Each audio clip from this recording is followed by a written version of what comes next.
Então, em quarto lugar, Deus promete aí colocar Caleb na própria terra que ele espiou e que, com certeza, ele olhando aquela terra, ele desejou possuir aquela terra. E Deus, então, concede aquilo que desejou o coração de Caleb. Em quinto lugar, as promessas de Deus, então, são para Caleb e sua descendência, pois essa aliança que Deus faz, ela abrange tanto o cabeça da aliança, aquele que fez aliança com Deus, como a sua família, sua descendência.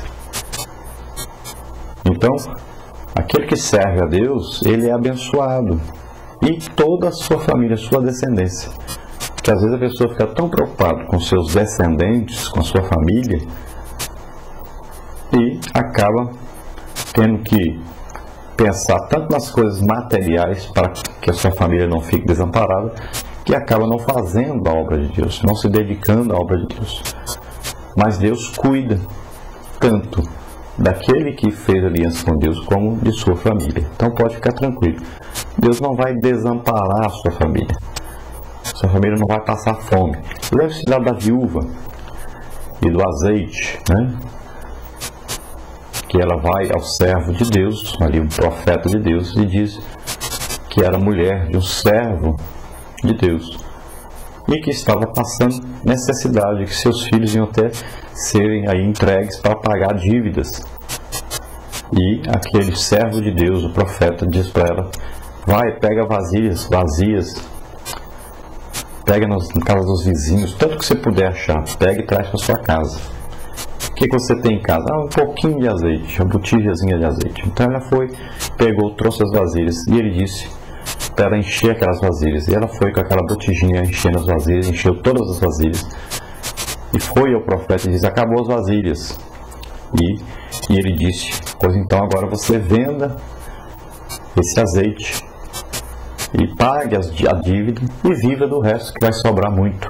Você vai conseguir viver tranquilo com isso. Então Deus sustentando a família de um profeta. Então Deus não vai desamparar, Deus não vai deixar passar fome, Deus vai cuidar. Pode confiar, pode ter certeza disso, pode ter fé nisso. Se nós olharmos para aqueles espias, nós vamos ver que aqueles 12 espias, dentre eles Josué e Caleb, que tiveram fé, e os restantes, os 10, nós vamos ver que aqueles 10 infamaram a terra, ou seja, falaram mal. Toda a visão deles era negativa, era uma incredulidade terrível. E essa incredulidade tinha duas dimensões. A fidelidade que Deus sempre demonstra ao seu povo não levou esses 10 homens a um relacionamento de lealdade com ele. Então veja bem, mesmo que eles tenham visto milagres, tenham visto aí o mar vermelho ser aberto, tenham visto a água sair da rocha, vendo as cordonizes que vieram para serem alimentados, né, o maná, pão descido do céu, tudo isso, eles viram tantos milagres. Mesmo assim, isso não foi suficiente. Porque às vezes nós vemos os milagres e pensamos assim: não, aconteceu tudo de uma vez só, rapidinho. Não, levou muitos anos, 40 anos acontecendo aqueles milagres, e não era todo dia que acontecia. Embora eles tivessem ali sempre a presença de Deus, a nuvem de dia, a coluna de fogo à noite, né? Mas quem não é espiritual, não adianta, ele pode ver milagre, ele pode ver tudo, e mesmo assim ele não recebe, ele não participa, ele não tem alegria da presença de Deus na vida. Ele pode estar no meio do avivamento e não perceber que está havendo um avivamento. Ele pode congregar numa igreja pentecostal e mesmo assim não ser batizado com o Espírito Santo. Ou às vezes ele é batizado com o Espírito Santo e viver a vida inteira na igreja e nunca receber um dom do Espírito Santo, nunca tomar posse dessa bênção que já está preparada para ele. Pode viver no meio da igreja fervorosa e ele não quer evangelizar, nem ganhar almas, ser uma pessoa até triste, ser uma pessoa religiosa apenas, porque na vida dele não houve avivamento. Ele não se interessou em conhecer a Deus, ele não se interessou em participar das bênçãos de Deus, ele não se interessou em lutar as lutas do Senhor.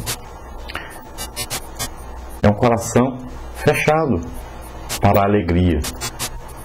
Nós não devemos ser assim. Devemos sempre aproveitar, querer mais e mais de Deus.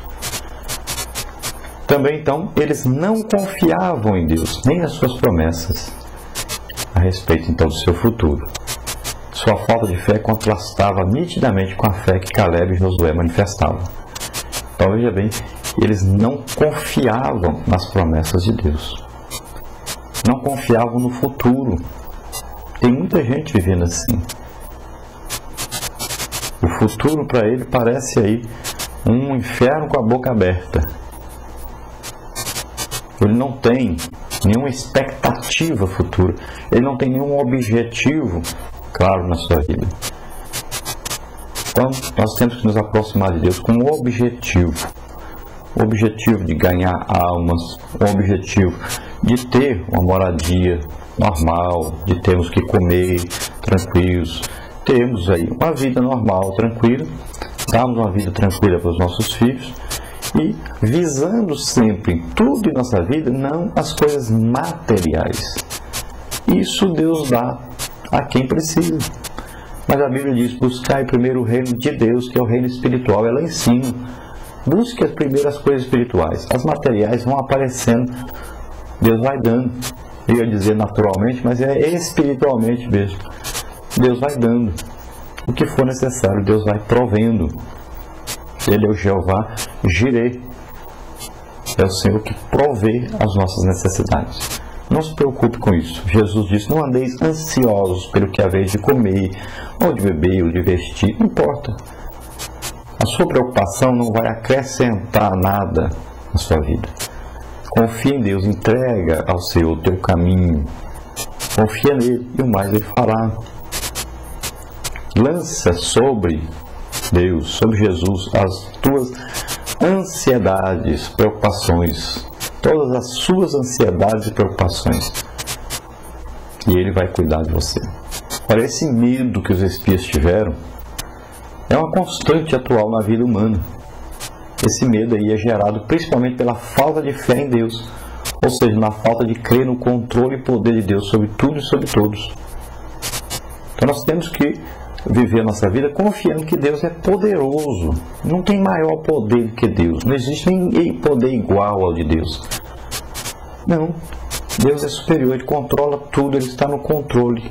Todas as coisas dependem do que Deus vai dizer, o que Deus vai fazer, o que Deus vai permitir. E Deus quer o nosso bem, Ele não quer o nosso mal. Confia em Deus. Então o nosso personagem que nós estamos estudando hoje, que é o Caleb, nós podemos lembrar aí do fruto do Espírito, que é a fidelidade, é o fruto da confiança em Deus. Essa palavra fé, aí, ou fidelidade, aí, ela vem aparecendo na Bíblia, aí, pelo menos 232 versículos falam sobre isso no Novo Testamento. Então nós devemos imitar a fé que nós vemos aí nos personagens da Bíblia, nas pessoas que viveram e tiveram fé em Deus.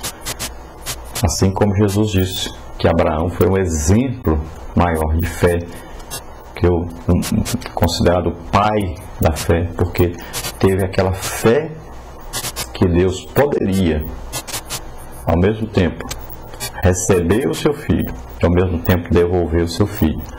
Teve fé na aliança com Deus. Ele sabia que, e como ele deu tudo que tinha para Deus, inclusive o seu filho, ele sabia que receberia tudo de Deus, inclusive o seu filho. Esse tipo de fé é muito importante. Na aliança, nós entregamos tudo para Deus, a nossa vida. Deus também nos dá tudo o que Ele tem. Ele dá o seu filho para morrer por nós. Ele nos dá as bênçãos espirituais, nos dá a vida eterna com Ele. Glória a Deus. Lá no Antigo Testamento, a aliança era chamada Berit. Berit quer dizer você dá alguma coisa e recebe alguma coisa em troca.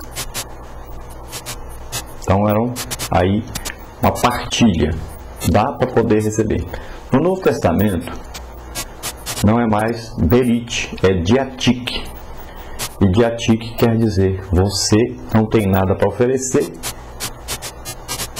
mas você recebe Então é a graça de Deus, a nova aliança. Você tem o quê? Pecado, uma vida miserável.